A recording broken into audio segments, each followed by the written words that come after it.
भाग 6। गौरव ने कॉल करके किसी को अंदर बुलाया। उसके अंदर आते ही आरोही पूरी तरह से कंफ्यूज थी, क्योंकि वो कोई और नहीं नेहा थी। आरोही ने सवालिया नजरों से गौरव को देखा।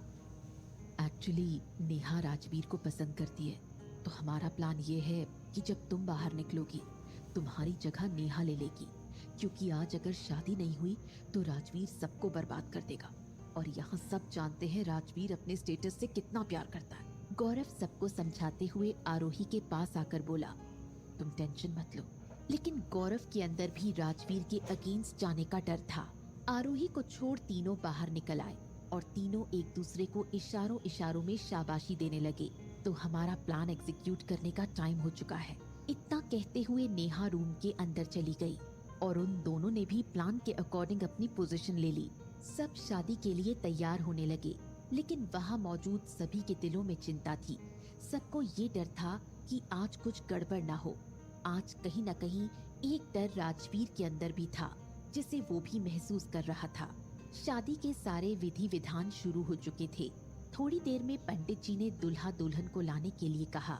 इस मौके का फायदा उठाकर शिवांगी ने गौरव को मैसेज किया और गौरव ने मैसेज पाते ही आरोही को वहाँ से निकल जाने के लिए बोला। इधर आरोही को जैसे ही मैसेज मिला, उसने नेहा को इशारा किया और वहाँ से बाहर निकल गई। थोड़ी देर बाद राजवीर मंडप में आकर बैठ गया। वहीं प्रिया और अदिति भी दुल्हन को लेकर मंडप में आ गई। पंडित जी के मंत्रोच्चारण की ध्वनि चारों तरफ गूंजने लगी। अब तक मीडिया रिपोर्टर्स को भी पता चल चुका था कि आज सिंघानिया मैंशन में राजवीर सिंघानिया की शादी हो रही है। वो लोग भी वहाँ जल्दी से पहुंचकर सारी एक्टिविटीज कवर करने में लग गए थे। 7 फेरों और सिंदूर के बाद पंडित जी ने शादी पूर्ण होने की बात कही। सब खुशी से एक दूसरे के गले लगे। मीडिया इस न्यूज को कवर करने के लिए जोर शोर से लगा हुआ था। एक भी मोमेंट वो मिस नहीं करना चाहते थे। तभी कुछ रिपोर्टर्स ने राजवीर सिंघानिया से एक कपल पिक की परमिशन मांगी। ये सुनकर शिवांगी के होश उड़ गए। उसने तुरंत गौरव को मैसेज किया, लेकिन उधर से कोई रिप्लाई न आता देखकर तुरंत कॉल किया, बट उसका भी कोई रिप्लाई नहीं आया। लेकिन उसे गौरव जरूर परेशान होकर आता हुआ दिखाई दिया। क्या हुआ? तुम अकेले क्यों हो? आरोही कहाँ है? गौरव कुछ कहता उससे पहले ही राजवीर ने दुल्हन का घूंघट उठा दिया। शिवांगी और गौरव नेहा की जगह आरोही को दुल्हन के रूप में देखकर सन्न हो गए। उन्हें समझ में नहीं आ रहा था कि ये सब कैसे हुआ और नेहा कहाँ है। वो दोनों रूम की तरफ भागे तो देखा नेहा वहाँ बेहोश पड़ी थी। उसे होश में लाने के बाद उससे पूछा, तुम यहाँ कैसे और आरोही मंडप में कैसे पहुँची? नेहा ने कुछ भी जवाब नहीं दिया, बस सर पकड़कर बैठ गई। इतने में शिवांगी दांत पीसते हुए गुस्से में बोली, कहीं आरोही ने हमारे साथ कोई चाल तो नहीं चली? अगर ऐसा हुआ तो आरोही तुम्हारी खैर नहीं। गौरव का चेहरा भी गुस्से में तमतमा रहा था। इतनी आसानी से आरोही मैं तुम्हें जाने नहीं दूंगा। धोखा देने का बदला तो मैं लेकर रहूंगा।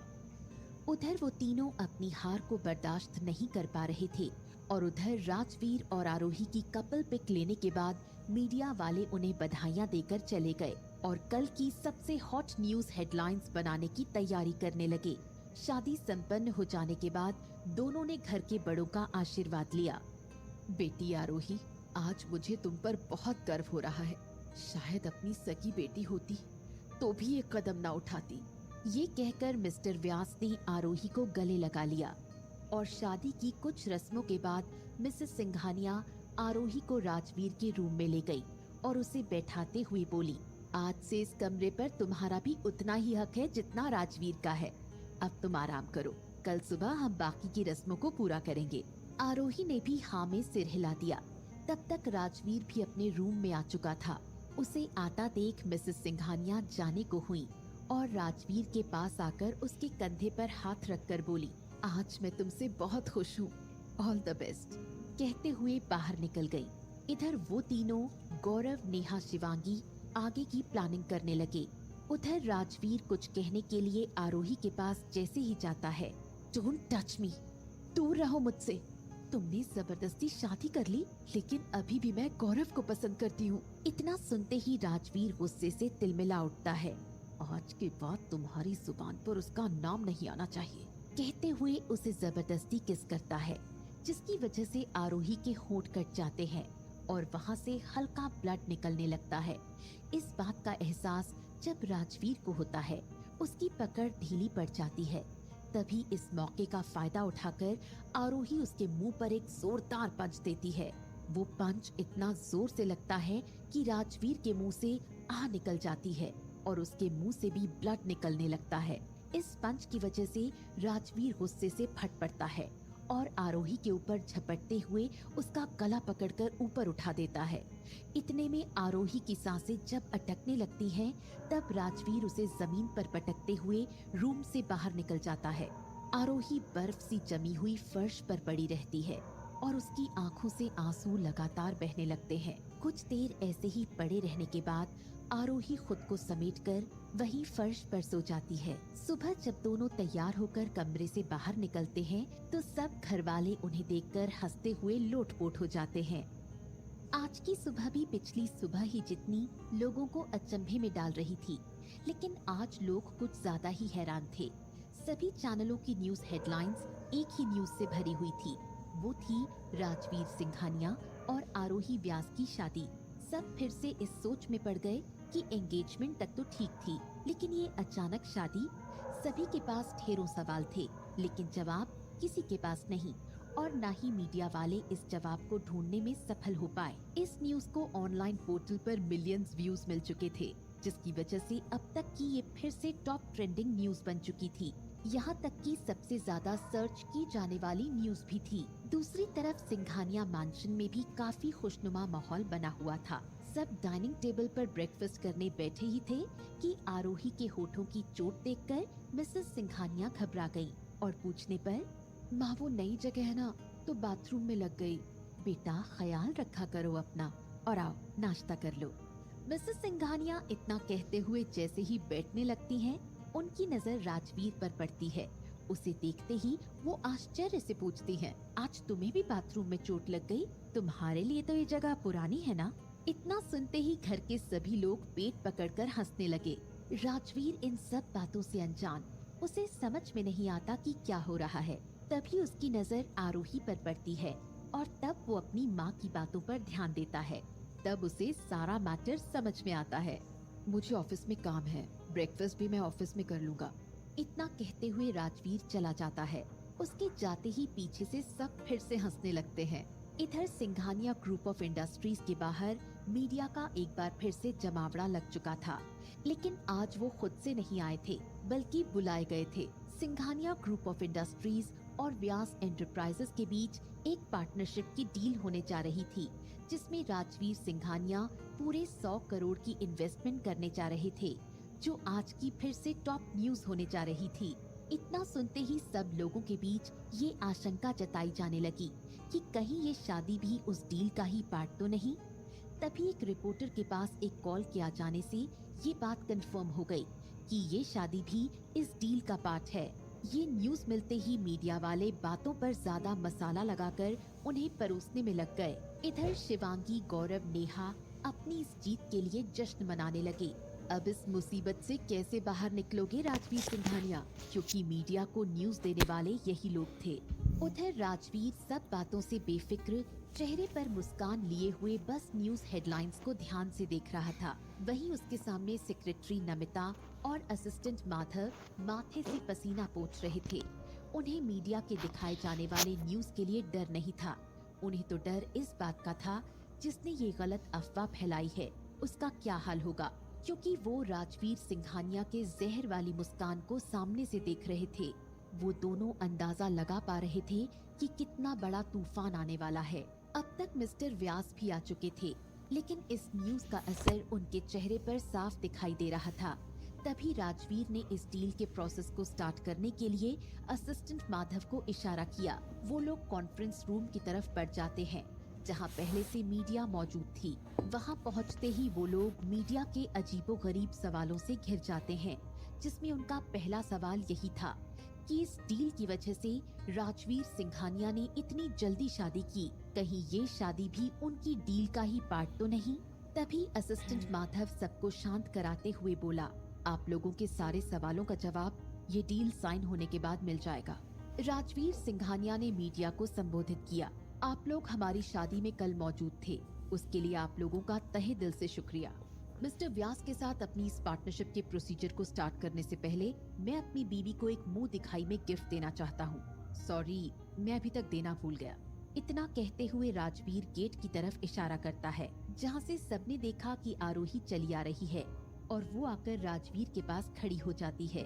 व्यास एंटरप्राइजेस के साथ सिंघानिया ग्रुप 100 करोड़ की डील करने जा रही है, जिसकी हेड मिसेस आरोही राजवीर सिंघानिया है और ये मेरी तरफ से उनके लिए शादी का एक तोहफा। इतना सुनते ही वहाँ मौजूद सभी लोग अवाक होकर एक दूसरे का मुंह देखते रहे। यहाँ तक कि आरोही भी राजवीर को ही देखे जा रही थी। तभी राजवीर आरोही के कान में फुसफुसाया, तुम्हें क्या लगा मैं तुमसे शादी करके तुम्हें घर में बैठाकर मुफ्त की रोटियां तोड़ने दूंगा?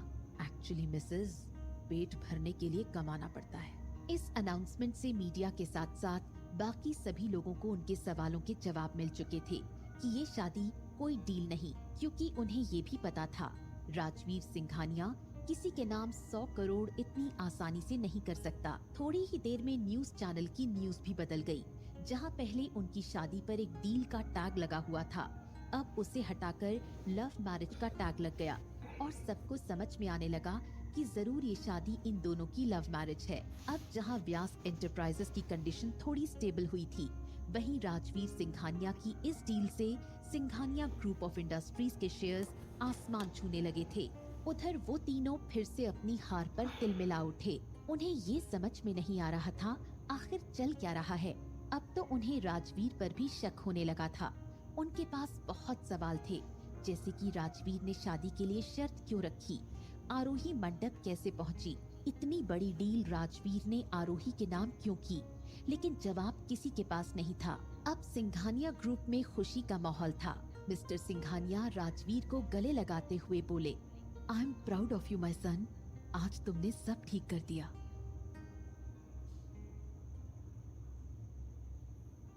भाग 7। आज सिंघानिया ग्रुप ऑफ इंडस्ट्रीज में खुशी का माहौल था, क्योंकि आज एक बार फिर उनके boss mister Rajveer Singhania business world में अपनी धाक जमा चुके थे।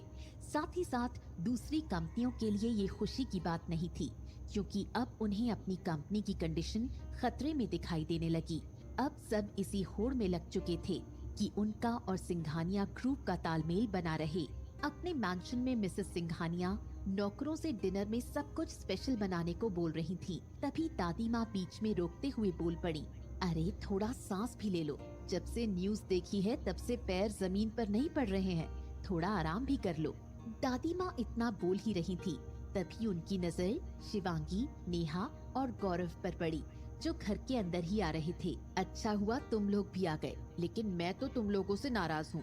तुम लोग तो बस राजवीर से ही मिलने आते हो। दादी माँ बूढ़ी हो गई हैं, तो उन्हें तुम लोग भूलते जा रहे हो, क्यों शिवांगी? अरे नहीं दादी, ऐसी कोई बात नहीं है। आप तो जानती ही हो कि आरोही की शादी कैसे हुई है, बस वही थोड़ी टेंशन है। हाँ बेटा जी, टेंशन तो मुझे भी थी, लेकिन आज की न्यूज देखकर सारी टेंशन दूर हो गई। मिसेस सिंघानिया सोफे पर बैठती हुई बोली। आज उनके चेहरे की चमक ही ये बता रही थी कि आज वो कितनी खुश हैं। आखिर हो भी क्यों ना, उन्हें जिस बात की चिंता हमेशा लगी रहती थी, आज वो दूर हो गई। मैंने माता रानी से हमेशा एक ही चीज मांगी थी, राजवीर के लिए परफेक्ट पार्टनर। आज वो हमारी मुराद पूरी हो गई। आरोही से अच्छी कोई लड़की मेरे राजवीर के लिए हो ही नहीं सकती। मिसेस सिंघानिया की ये बात सुनकर नेहा के अंदर आग लग गई और वो अपने गुस्से पर कंट्रोल करके बोली, आंटी मुझे भूख लगी है, कुछ खाने को मिलेगा? अरे सॉरी बेटा, मैंने ध्यान नहीं दिया। और हाँ, तुम्हारे डैड का मेरे पास कॉल आया था, वो जब तक वापस नहीं आते तुम यहाँ हमारे साथ रह सकती हो, इसे भी अपना ही घर समझना। आंटी ये तो मेरा ही घर है, एक बार उस आरोही को बाहर निकाल दूं, उसके बाद मैं यहाँ परमानेंट शिफ्ट हो जाऊंगी। नेहा मन ही मन ये सब सोचकर खुश हो रही थी। उसका ध्यान तब टूटा जब उसने आरोही और राजवीर को एक साथ अंदर आते हुए देखा। उनको एक साथ आता देखकर तीनों के अंदर का खून उबलने लगा। अरे बेटा, तुम दोनों आ गए, तुम सब बैठो, मैं तुम लोगों के लिए चाय नाश्ता लेकर आती हूँ। इतना कहकर मिसेस सिंघानिया किचन में चली गई और राजवीर भी सबको इग्नोर करता हुआ अपने रूम में चला गया। तभी आरोही को रोकते हुए शिवांगी ने पूछा, आरोही उस रात हम तुम्हारा बाहर इंतजार कर रहे थे, लेकिन तुम मंडप में क्यों गई? उस दिन मैं रूम से बाहर निकलकर बाहर जाने का रास्ता ढूंढ रही थी। तभी प्रिया और अदिति आकर बोली कि वो मुझे मंडप में ले जाने के लिए आई हैं। मैं अपना फोन जल्दी जल्दी में रूम में ही भूल गई, जिससे मैं तुम लोगों को मैसेज भी नहीं कर पाई और फिर मुझे शादी करनी पड़ी। गौरव ने नेहा से गुस्से में पूछा, फिर नेहा को बेहोश किसने किया? क्या नेहा बेहोश थी? मतलब? आरोही ने कंफ्यूजन भरी नजरों से नेहा को देखा। शिवांगी बात संभालते हुए बोली, अरे कुछ नहीं, उस दिन नेहा रूम में बेहोश हो गई थी। तभी आरोही को कमर से खींचते हुए गौरव ने गले लगाकर बोला, आरोही, मैं तुम्हें बता नहीं सकता इस समय मैं क्या महसूस कर रहा हूँ। मेरी जिंदगी अब बोझ लग रही है। जैसे लग रहा है कि जिंदा ही क्यों हूँ। तुम्हारे बिना मैं जीने का सोच भी नहीं सकता। गौरव अपने मगरमच्छ वाले आंसू बहाते हुए ये सब बोल रहा था, क्योंकि उसने राजवीर को आते हुए देख लिया था। जब राजवीर ने ये देखा, वो गुस्से में तमतमा उठा और गुस्से में गौरव को आरोही से अलग किया और आरोही को खींचते हुए रूम में ले गया और बाथरूम में ले जाकर उसे पानी से भरे बाथटब में फेंक दिया। शावर से उसके उस बॉडी पार्ट को रगड़ने लगा जहां अभी अभी गौरव ने उसे टच किया था। आरोही बाथटब में छटपटाती रही, लेकिन राजवीर उसे गुस्से में ऐसे रगड़ रहा था जैसे गौरव के हाथ में कोई गंदगी लगी थी, जिसके छूने की वजह से आरोही गंदी हो गई हो। वो उसे तब तक रगड़ता रहा जब तक उसके बॉडी पार्ट पूरी तरह लाल नहीं हो गए। ऐसा लग रहा था जैसे अभी खून निकल आएगा। इस बात का ध्यान आते ही राजवीर का गुस्सा थोड़ा नॉर्मल हो गया और वो उसे वैसे ही छोड़कर बाहर निकल गया। राजवीर को गुस्से में बाहर आता देखकर वो तीनों बहुत खुश थे। आज तो शुरुआत है आरोही व्यास, अभी आगे देखो क्या होता है, क्योंकि मैं नेहा यही रहने वाली हूँ। उधर पानी में काफी टाइम रहने के बाद और राजवीर की इस हरकत की वजह से आरोही को महसूस हो रहा था कि उसके पास अब शक्ति ही नहीं बची है। दर्द से उसका पूरा शरीर दुख रहा था। बहुत मशक्कत के बाद उसने खुद को बाथटब से बाहर निकाला, लेकिन एक कदम आगे बढ़ाया ही था तभी वो वहीं गिर गई। उसने फिर से उठने की कोशिश की, लेकिन उसका शरीर जवाब दे चुका था। आरोही वहीं बाथरूम के फर्श पर पड़ी रही। उसका उस समय बस कोई साथ दे रहा था तो वो थे उसके आंसू, जो लगातार उसकी आंखों से बहते जा रहे थे। राजवीर की इस दरिंदगी से बाथरूम का कोना कोना सहम गया था। रात के डिनर के वक्त जैसे ही राजवीर डाइनिंग टेबल पर बैठा, मिसेस सिंघानिया ने उससे पूछा, आरोही कहाँ है? वो अपने रूम में भी नहीं है, मुझे लगा था वो तुम्हारे साथ है। इतना सुनते ही राजवीर को कुछ याद आया और वो अपने रूम की तरफ भागा। जाकर बाथरूम में देखा तो आरोही फर्श पर बेहोश पड़ी हुई थी। कपड़े पूरी तरह से गीले थे। ये नजारा देखकर एक बार को तो राजवीर भी सन्न रह गया। राजवीर को ऐसे भागते हुए देखकर मिसेस सिंघानिया भी उसके पीछे आईं और आरोही को ऐसी हालत में देखकर उनके मुंह से चीख निकल पड़ी। उनके इस तरह चीखने की वजह से राजवीर होश में आया और तुरंत आरोही को उठाकर बेड की तरफ ले गया। आरोही का शरीर अंगारे फेंक रहा था, जिसे राजवीर भी महसूस कर रहा था। उसे जल्दी से बेड पर लेटाकर उसका माथा छुआ तो पाया कि उसका शरीर भट्टी की तरह तप रहा है। वो जल्दी से डॉक्टर को कॉल करने लगा और डॉक्टर को सिंघानिया मैंशन आने की जल्द से जल्द इंस्ट्रक्शन दी। राजवीर के इस तरह चिल्लाने की वजह से पूरा सिंघानिया मैंशन गूंज उठा। इस गूंज के कारण मिसेस सिंघानिया अपने होश में वापस आईं, जहां वो थोड़ी देर पहले आरोही की हालत देखकर मूर्ति में तब्दील हो चुकी थी। होश में आते ही वो आरोही की तरफ दौड़ पड़ी और उसके सिर को गोद में लेकर रोने लगी। राजवीर के इस तरह चिल्लाने की वजह से घर के बाकी लोग भी सकते में आ गए और वो लोग भी उसकी आवाज की तरफ बढ़ गए। सबने देखा कि राजवीर गुस्से में इधर से उधर चक्कर लगाए जा रहा है। तभी मेन गेट से असिस्टेंट माधव एक डॉक्टर को साथ लेकर आया। असिस्टेंट माधव को देखते ही राजवीर उस पर बरस पड़ा, इतना टाइम लगता है आने में? इतने में डॉक्टर आरोही का चेकअप करने अंदर चले गए और असिस्टेंट माधव वहीं सिर झुकाए खड़े होकर कुछ सोचने लगा। इस आदमी को आज तक ऐसे परेशान होते हुए कभी नहीं देखा था, यहाँ तक कि खुद के लिए भी नहीं। लेकिन आज ये अपनी बीवी के लिए परेशान है, जो उसकी बस एक डील का पार्ट है। थोड़ी देर बाद डॉक्टर ने एग्जामिन करके बताया कि वो मेंटली थोड़ी डिस्टर्ब्ड है। उन्हें आप लोग हमेशा नॉर्मल रखिए और ज्यादा टाइम तक पानी में रहने की वजह से उन्हें ठंड लग गई है, जिसके कारण उन्हें फीवर आ गया। मैंने कुछ दवाइयाँ लिख दी हैं, आप लोग टाइम से देते रहिए और उन्हें ज्यादा से ज्यादा रेस्ट करने दीजिए और जितना हो सके कोशिश कीजिए वो स्ट्रेस कम ले। इतना कहकर डॉक्टर चले गए। डॉक्टर के जाने के बाद राजवीर अपने रूम में गया जहां आरोही सोई हुई थी और पास में ही उसके सिर पर हाथ रखकर मिसेस सिंघानिया बैठी हुई थी। उन्हें देखते ही राजवीर ने बोला, आप जाकर रेस्ट कीजिए, मैं यहाँ बैठा हूँ, कोई प्रॉब्लम हुई तो मैं आपको बुला लूंगा। राजवीर, अगर ये सब तुम्हारी वजह से हुआ होगा तो याद रखना मैं तुम्हें कभी माफ नहीं करूंगी। इतना कहते हुए मिसेस सिंघानिया रूम से बाहर चली गई और सबको आरोही के ठीक होने की खबर देकर उन्होंने सबको अपने रूम में आराम करने के लिए बोला। वो भी अपने रूम में चली गई, लेकिन आज वो फिर से परेशान थी।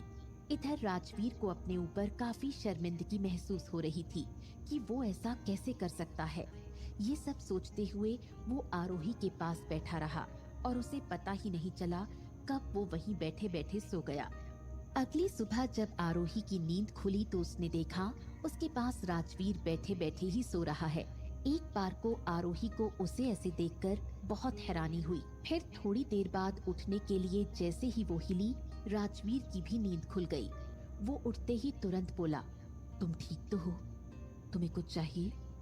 ये बोलते हुए उसने अपना हाथ आरोही का माथा छूने के लिए आगे बढ़ाया ही था कि आरोही ने उसे रोक दिया और गुस्से में कहा, डोंट टच मी। राजवीर एक बार के लिए सन्न हो गया और फिर खुद को संभालते हुए बोला, आई एम सॉरी, कल जो भी हुआ वो नहीं होना चाहिए था। आरोही चीखते हुए बोली, कल जो हुआ था? कल तुमने अपना असली चेहरा दिखाया था। तुम असल में एक दरिंदे हो और कल तुमने अपनी दरिंदगी की सारी हदें पार कर दी थी। आरोही गुस्से में चीखती जा रही थी और वहीं राजवीर खामोश होकर उसकी सारी बातें सुन रहा था। आज ऐसा नहीं था कि उसे गुस्सा नहीं आ रहा था या उसे कुछ कहना नहीं था, बल्कि आज उसकी जुबान हड़ताल पर थी। वो चाहकर भी कुछ नहीं बोल पा रहा था। आज वो अपने अंदर के इस बदलाव से खुद हैरान था कि वो कुछ बोल क्यों नहीं पा रहा। फिर आरोही ने गहरी सांस लेते हुए बोला, मिस्टर राजवीर सिंघानिया, अब मैं आपके साथ नहीं रह सकती, मुझे डिवोर्स चाहिए। आरोही की ये बात सुनकर सारे माहौल में सन्नाटा छा गया। राजवीर को ऐसा लगा जैसे उसने कुछ गलत सुना है। फिर होश में आते हुए राजवीर ने आरोही की तरफ देखा, जैसे वो बोल रहा हो कि आरोही उससे फिर से बोले कि वो क्या कहना चाह रही है। आरोही उसके इशारों को समझते हुए फिर से बोली, मिस्टर राजवीर, मुझे आपसे डिवोर्स चाहिए। आरोही के मुंह से डिवोर्स की बात सुनकर एक बार के लिए राजवीर सकते में आ गया। फिर खुद को संभालते हुए बोला, ठीक है, मैं डिवोर्स के लिए तैयार हूँ, लेकिन उससे पहले मुझे मेरे 100 करोड़ वापस चाहिए। आरोही कुछ कहने के लिए अपना मुंह खोल ही रही थी, तभी बीच में राजवीर उसकी बात काटते हुए बोला, मुझे पता है तुम्हारे पास इतने पैसे नहीं हैं, तो अब क्या करोगी? चलो मैं ही आसान कर देता हूँ। आखिरकार तुम राजवीर सिंघानिया की बीवी हो, इतना तो मैं कर ही सकता हूँ। तो तुम अपने डैड की कंपनी के साथ एक प्रोजेक्ट की हेड हो। मेरा मतलब, मैंने तुम्हारे डैड के साथ जो 100 करोड़ की डील साइन की है, इस प्रोजेक्ट से तुम मुझे पूरे 200 करोड़ कमा कर दो और मैं तुम्हें डिवोर्स पेपर पर साइन करके दूंगा। आरोही ये सुनकर गुस्से से तिलमिला उठी और चिल्लाकर बोली, राजवीर सिंघानिया, तुम जानबूझकर ये शर्त रख रहे हो ना? तुम्हें भी पता है ये पॉसिबल नहीं है। मिसेस, तुम मेरे अब तक के सारे प्रोजेक्ट की डिटेल चेक कर सकती हो और मैंने जितने पैसे इन्वेस्ट किए हैं उस प्रोजेक्ट से डबल से ज्यादा ही वसूले हैं और यही मेरा बिजनेस का उसूल है। आरोही के पास कहने के लिए अब कुछ नहीं बचा था और वो गुस्से में पैर पटकते हुए बाथरूम की तरफ चली जाती है। तो वहीं राजवीर खुद को शाबाशी देते हुए रूम से बाहर निकल गया। राजवीर के जाते ही नेहा बाहर आती है, जो छुपकर उनकी बातें सुन रही थी, और वो खुशी से उछलते हुए शिवांगी और गौरव को मैसेज करती है। ये सुनकर शिवांगी कहती है, चलो एक बात तो क्लियर है कि शादी वाली रात नेहा बेहोश हुई थी, उसके पीछे आरोही का हाथ नहीं है। वो हमारे साथ कोई चाल नहीं चल रही। क्यों गौरव? तो फिर कौन हो सकता है? चलो जो भी होगा उसे हम बाद में देखेंगे, पहले हम इस बात पर ध्यान देते हैं कि इन दोनों का जल्दी से डिवोर्स हो जाए। इस बात पर नेहा पर गुस्से में चिल्लाते हुए शिवांगी बोली, पागल हो गई है क्या? अगर आरोही 200 करोड़ दे देती है तो इसका मतलब व्यास एंटरप्राइजेस काफी स्टेबल हो जाएगा, जहां फिर से पहले की तरह आरोही की वाहवाही होगी, जो मैं बिल्कुल नहीं चाहती। और दूसरी बात, तुम्हें क्या लगता है आरोही से डिवोर्स लेने के बाद राजवीर तुमसे शादी करेगा? ये तो कभी सपने में भी नहीं हो सकता, क्योंकि हम सबको पता है राजवीर ने सिर्फ आरोही को टॉर्चर करने के लिए शादी की है। तो शिवांगी, ये बताओ हम आगे क्या करें? गौरव, हम कुछ ऐसा करें कि सांप भी मर जाए और लाठी भी ना टूटे। हम कुछ ऐसा करते हैं कि आरोही 200 करोड़ कमाने की बजाय राजवीर के 100 करोड़ ही डुबा दे। राजवीर अपना पैसा डूबता हुआ नहीं देख सकता और आरोही के हाथ से तो उसे बिल्कुल बर्दाश्त नहीं होगा। फिर तो आरोही का बहुत बुरा हाल होने वाला है और व्यास एंटरप्राइजेस फिर से डूबेगी, वो अलग। तीनों अपनी प्लानिंग पर काफी खुश थे। अब बस उन्हें अपने प्लान को एग्जीक्यूट करने की देर थी। सिंघानिया मैंशन में डाइनिंग टेबल पर बैठकर सब ब्रेकफास्ट कर रहे थे। तभी आरोही ऑफिशियल सूट पहने हुए उनकी तरफ आ रही थी। माँ, आज से मैं ऑफिस ज्वाइन कर रही हूँ। जिस प्रोजेक्ट का काम मुझे राजवीर ने दिया है उसे मैं आज से ही स्टार्ट करने जा रही हूँ। बेटा, लेकिन तुम्हारी तबीयत ठीक नहीं है, कुछ दिन आराम कर लो, उसके बाद ज्वाइन करना। नहीं माँ, अब मैं बिल्कुल ठीक हूँ, आप चिंता मत कीजिए। इसी बीच मिस्टर सिंघानिया बोल पड़े। आरोही बेटा, मुझे आपसे बहुत उम्मीदें हैं। आप और राजवीर दोनों मिलकर सिंघानिया ग्रुप को इंटरनेशनल लेवल की टॉप पोजीशन पर लेकर जाओगे। और हाँ, आप ऑफिस राजवीर के साथ जाना, ताकि आपको कुछ डाउट हो प्रोजेक्ट में तो वो आपकी हेल्प कर देगा। आरोही ने हाँ में सिर हिलाया और बैठकर ब्रेकफास्ट करने लगी। ये सुनकर राजवीर के चेहरे पर मुस्कान आ गई और वो मन ही मन बोला, you are most welcome in Singhania group Mrs. Singhania mansion में सब खुश थे, वहीं काव्या अंदर ही अंदर गुस्से से उबल रही थी, क्योंकि आज तक कभी भी राजवीर ने उसे कोई प्रोजेक्ट नहीं दिया था जिसे वो अकेले हैंडल करे। यहाँ तक कि किसी बड़े प्रोजेक्ट में उसे शामिल भी नहीं किया गया था, और यहाँ आज अकेले आरोही को 100 करोड़ का प्रोजेक्ट हेड बना दिया गया। नेहा कहीं न कहीं इस बात को समझ रही थी और वो मन में सोच रही थी कि इस चिंगारी को हवा देनी चाहिए और इसके लिए शिवांगी और गौरव से बात करनी चाहिए।